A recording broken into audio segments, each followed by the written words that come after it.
जय जगन्नाथ सांग मैंने welcome to MB job update. देखंतु finally government of India ministry of railway तरफ आपण मैंने जो रेलवे रो फॉर्म टी पकईले जमती कि आरआरबी एनटीपीसी रो फॉर्म टी आवेदन करते यार ऑफिशियली एग्जाम डेट टी आसी जाई अछि।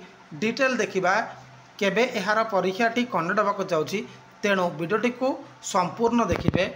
ये हूँ तार ऑफिशियल लेटर जहाँकि government of India ministry of railway recruitment board तरफ प्रकाशित होती, जहाँकि नोटिस नंबर होची CEN 05/2024 वैकेंसी एनटीपीसी ग्रेजुएट रो वैकेंसी रोची, जहाँकि CBT 1 रो परीक्षा टी केबे कंडक्ट होची जेमती कि 5 जून 2025 रु 23 जून 2025 जेमती कि 15 दिन मध्य परीक्षाटी कंडक्ट होगा जाऊँगी।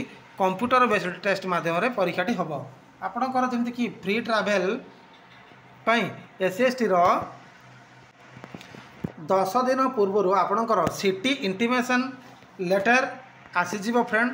तापर आपणकर एग्जाम केबे अच्छी क्यों सेंटर अच्छी जहाँकि ई कलेक्टर टी आसीब 4 दिन पूर्वर आपणकर ई कलेक्टर आसीब 4 दिन पूर्वर आपणकर फ्री ट्रावेल अथॉरिटी जमती कि ट्रावेल 10 दिन पूर्वर सिटी इंटीमेशन आसीब।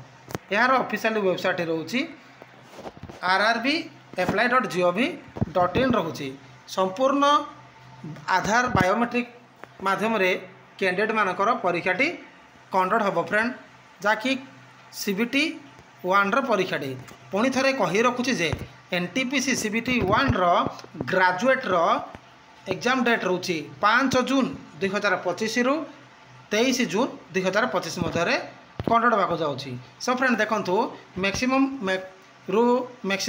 कैंडिडेट मानक शेयर कर दिंतु, जहाँ फल समस्त कैंडिडेट माने अवगत हो पारे। एनटीपीसी रो एग्जाम डेट फाइनली घोषणा हो जाइए। तो थैंक यू।